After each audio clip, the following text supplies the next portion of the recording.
gitu atau karena lokal dan sebagainya. Itu kan bagian dari perbedaan pendapat di sosial media atau di tengah masyarakat gitu. Begitu juga dengan perlawanan oligarki. Ya bisa aja kan, sah-sah aja saya berpikiran kayak gitu kan, saya meyakini itu misalnya karena memang itu yang terlihat gitu loh. Sebelumnya nggak pernah ada perlawanan terhadap oligarki dan kayaknya kita adem ayem aja gitu. 10 tahun kita di era Pak Jokowi itu kayaknya adem ayem aja. Hal paling besar yang pernah terjadi di era Jokowi itu adalah ketika 2019 dan 2016. Ya kan, demo 212 itu pun berjalan dengan damai gitu kan. Tapi nggak ada itu perang melawan oligarki. Tapi di era Prabowo baru disikat sedikit, langsung semuanya mencuat. Maka wajar ketika misalnya pendukung Pak Prabowo menganggap ini bagian dari perlawanan oligarki.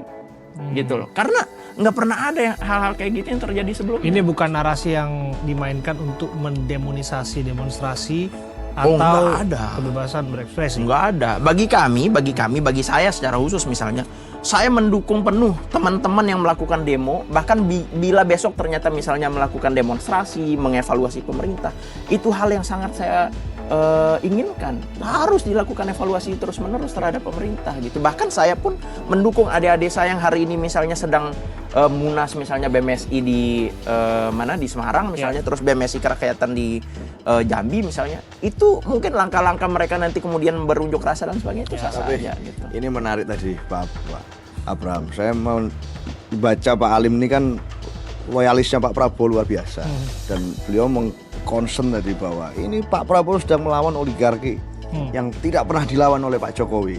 Yang pada waktu itu adem ayem semuanya. Jadi seakan-akan saya menangkap bahwa Pak Prabowo kok melawan teman-temannya Pak Jokowi gitu. Rasanya aneh gitu menurut saya mendengarkan itu. Tapi ya oke lah, saya akan menangkap itu sebagai semangat baru mungkin ya Pak Prabowo mau melawan sisa-sisa kekuatan lama segala macam yang jadi teman-temannya Pak Jokowi gitu dari konteks penjelasannya Pak. Saya kan nggak bilang ya, bahwa itu adalah teman-temannya Pak Jokowi. Itu nggak kan dilawan itu, toh. kalau misalnya teman-teman Pak Jokowi, maka teman-temannya Bang Seno juga dong, kan 10 tahun beliau yang berkuasa. Kita gitu pecat loh. Pak Jokowi kok kalau ini di PDI. Enggak Pak. Jadi udah jelas kita itu udah berpisah. Tapi menarik aja saya menangkap itu tadi, dan buat saya menjadi suatu gambaran bahwa ya gini, di negara-negara asing itu Pak, pemimpin-pemimpin yang punya kecenderungan strongman itu punya kebiasaan menyalahkan orang asing. Ya, mau itu namanya siapapun gitu ya. Ini oligarki ini oligarki ini oligarki itu. Untuk mendemonisasi orang-orang yang sedang melakukan unjuk rasa di negaranya. Nah, buat saya itu kan strategi kill the messenger yang luar biasa.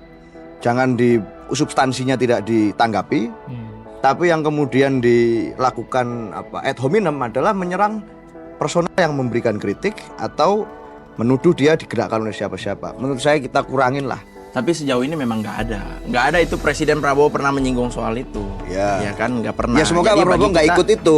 Oh enggak, saya. Insya Allah enggak. Kita fokus pada tujuan utama bahwa sejauh ini Presiden pengen membuktikan selama 5 tahun ke depan Presiden mampu meningkatkan perekonomian kita dan mampu.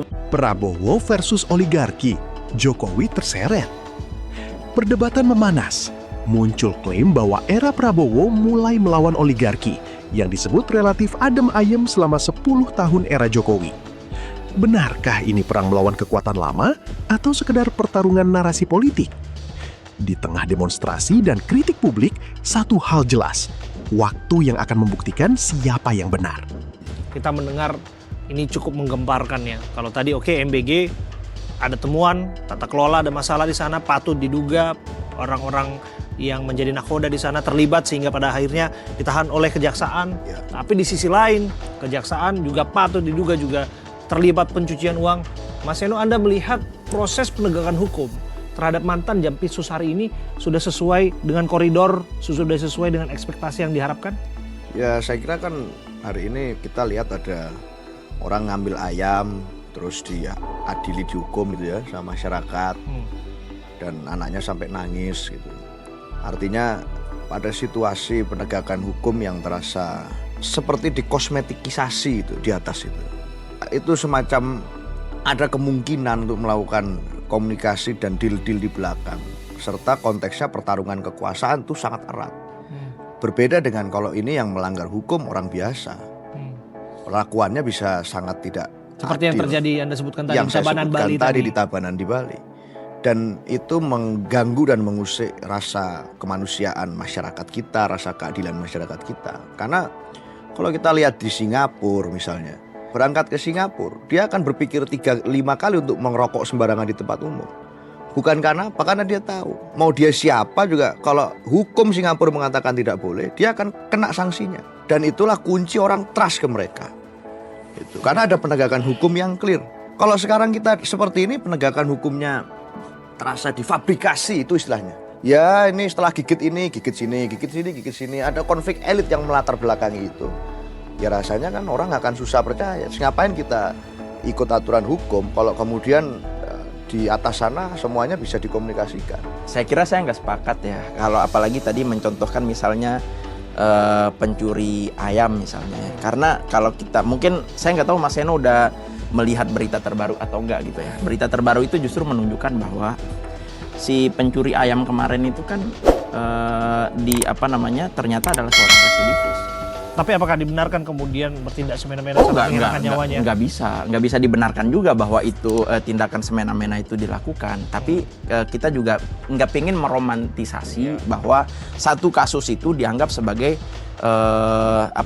sebuah tumpang tindihnya hukum dan sebagainya. Saya nggak tahu ya kalau soal peperangan elit, mungkin beliau punya bisikan yang lebih tajam daripada saya gitu kan. Tapi saya mengira bahwa apapun yang hari ini terjadi, penegakan hukum yang terjadi, yang dilakukan oleh penegak hukum di Indonesia, itu semuanya sudah sesuai prosedur dan semua bentuk dari janji ataupun komitmen Presiden Prabowo untuk mengentas atau menghapus semua masalah-masalah yang ada di Indonesia agar semua kembali kepada rakyat gitu loh. Kalaupun ada itu di penegak hukum, semuanya disikat. Di jaksa ada, sikat. Di kepolisian ada, sikat. Kemarin di TNI ada, yang kemudian di MBG disikat juga. Kalau bahkan ada di KPK statement ada. yang keluar menyebutkan bahwa tidak izin presiden untuk melakukan penindakan terhadap orang yang dianggap berjasa, orang yang Ya, sebut aja itu salah satu pengacara ya kan. Kalau saya sih, Hotman, sebut aja udah. Iya.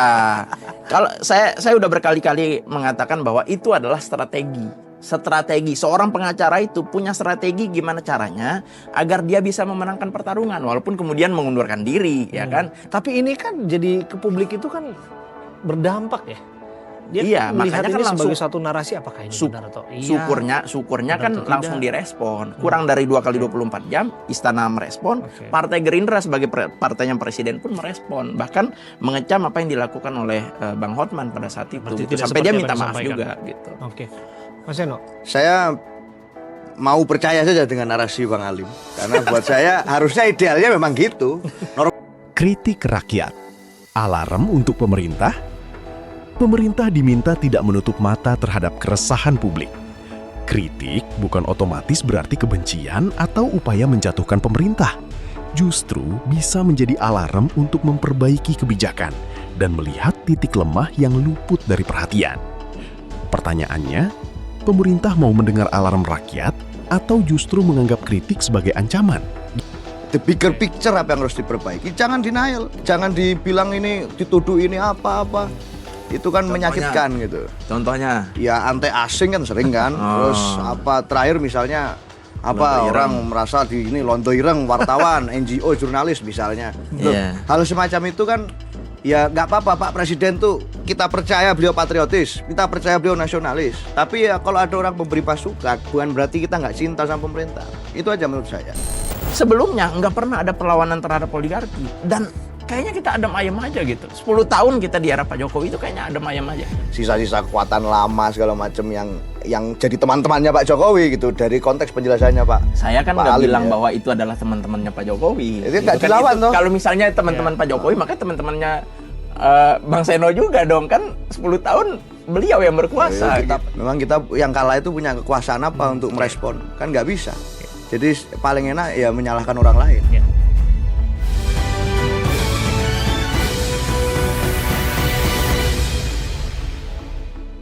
Air kan banyak di mana-mana. Kok saya bisa habis, Bu? Iya. Nusantara TV.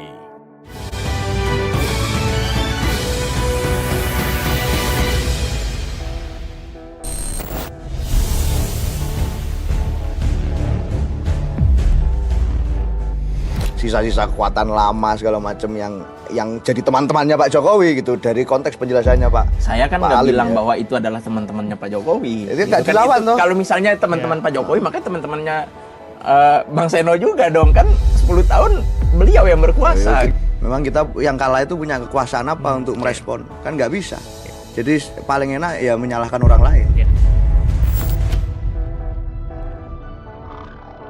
Pada waktunya juga publik yang punya penilaian. menilai. Itu dia, Iya, Karena kan saya bilang. setiap statement, setiap pernyataan, ya tentu ya kita percayalah, berbaik sangka ya nggak ada salahnya tentu ya. Iya. Ada pemimpin kita bahkan memberikan harapan ya kepada pemimpinan yang akan ya melanjutkan ya tugas-tugas kenegaraan, ya tentu baik-baik saja.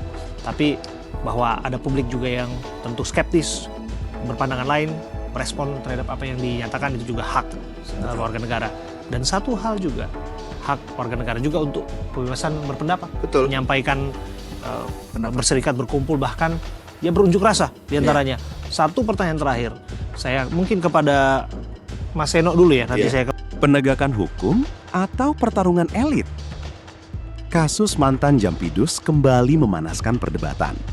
Muncul sorotan soal apakah penegakan hukum benar-benar berjalan objektif atau publik sedang melihat dugaan tarik-menarik kepentingan di level elit. Di satu sisi, proses hukum disebut sudah sesuai prosedur. Di sisi lain, muncul kekhawatiran bahwa konflik kekuasaan dapat mempengaruhi persepsi publik terhadap hukum. Pertanyaannya, hukum sedang menegakkan keadilan atau justru kepercayaan publik yang sedang dipertaruhkan? Terima kasih sudah menonton. Jangan lupa like, komen, dan subscribe. Sampai jumpa kembali.